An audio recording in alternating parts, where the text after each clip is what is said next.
Halo saudara, senang sekali saya Anelis Praramadani kembali menjumpai Anda dengan sejumlah informasi teraktual, tajam, terpercaya.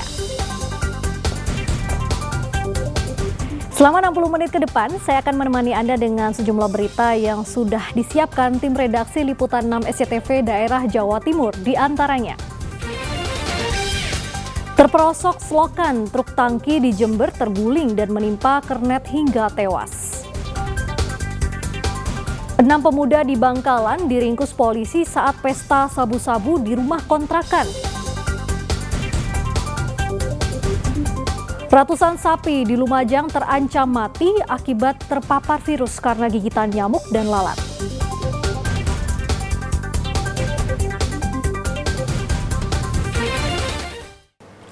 Saudara, truk tangki air di Jember terguling gara-gara beton penutup selokan ambles tak kuat menahan beban kendaraan. Akibatnya kernet truk yang memberi aba-aba saat kendaraan itu hendak mundur tewas tergencet.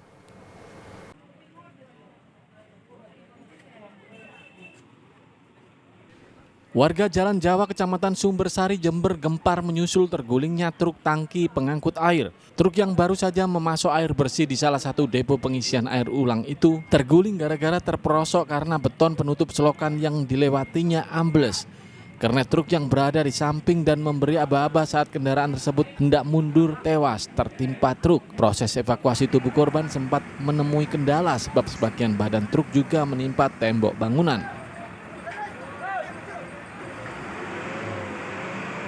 Sebenarnya saluran air atau gimana? Saluran air, bocor memang. Itu kan ada ukuran tertentu, kekuatannya ukurannya tertentu. Makanya kalau pas terlalu mepet, ya tidak kuat, jelas bebannya kan berat. Tapi sebelumnya sudah sering sebenarnya. Tapi makanya kalau roda itu agak keluar, ya insya Allah nggak akan. Setelah truk dievakuasi, tubuh kernet bernama Ilham warga Pakusari Jember ditemukan di bawah truk. Seorang keluarga korban menangis histeris melihatnya.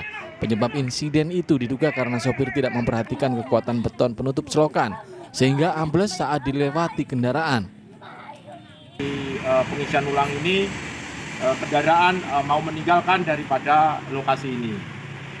Setelah itu, kru ini atau pengemudi sama kernet ini tidak memperhatikan beban berat daripada penutup selokan.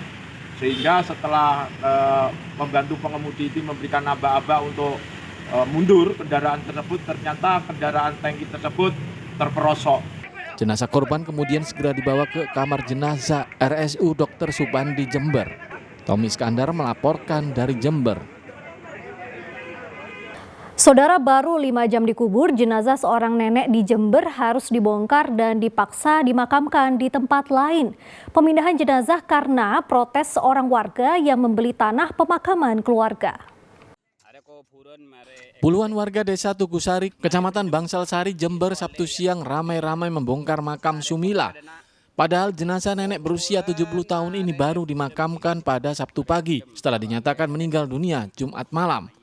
Meski keluarga almarhumah keberatan, pembongkaran makam akhirnya dibantu para tetangga. Pembongkaran makam dilakukan menyusul protes salah seorang warga yang mengaku telah membeli tanah tempat jenazah sang nenek dikubur.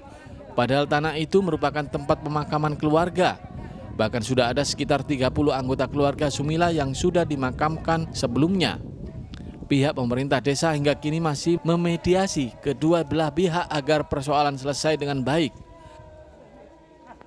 Merasa keberatan karena yang meninggal ini dianggapnya dipermainkan kan gitu. Karena itu memang kuburan sudah lama, bahkan ada 30 kuburan ada di situ. Itu termasuk sudah umum gitu. Nah, soal ini nanti saya akan tidak lanjuti terhadap yang membeli, akan kita panggil. Dan begitu, karena orang yang di sini belum menyadari. Nah, makanya saya cepat datang ke sini agar tidak terjadi sesuatu yang ada permasalahan gitu, ada pertengkaran dan sebagainya. Nah, ini saya datang pada hari ini, begitu saya harapkan nanti itu media juga ikut andil nimbrung untuk menyelesaikan ini.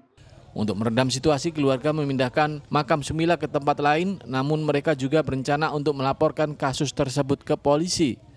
Tommy Iskandar melaporkan dari Jember.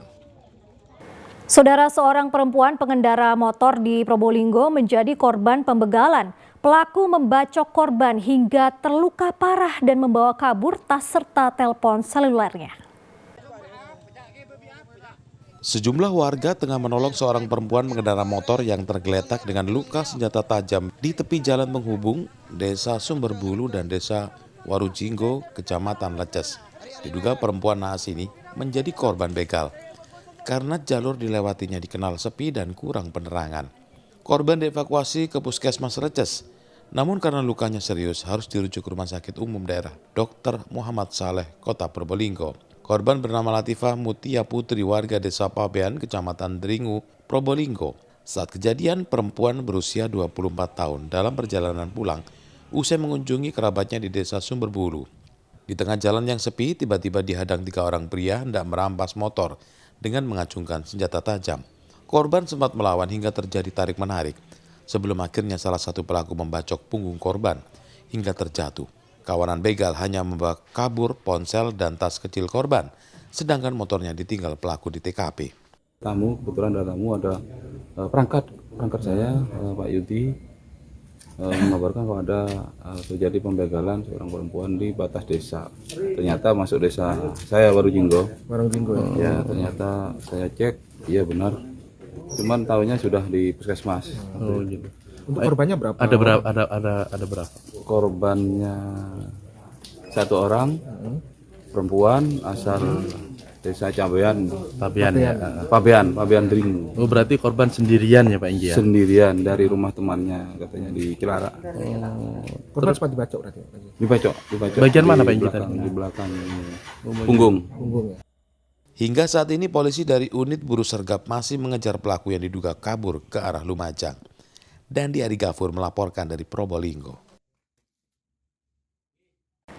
6 pemuda di Bangkalan diringkus polisi saat pesta sabu-sabu di rumah kontrakan. Saudara, kami akan kembali sesaat lagi.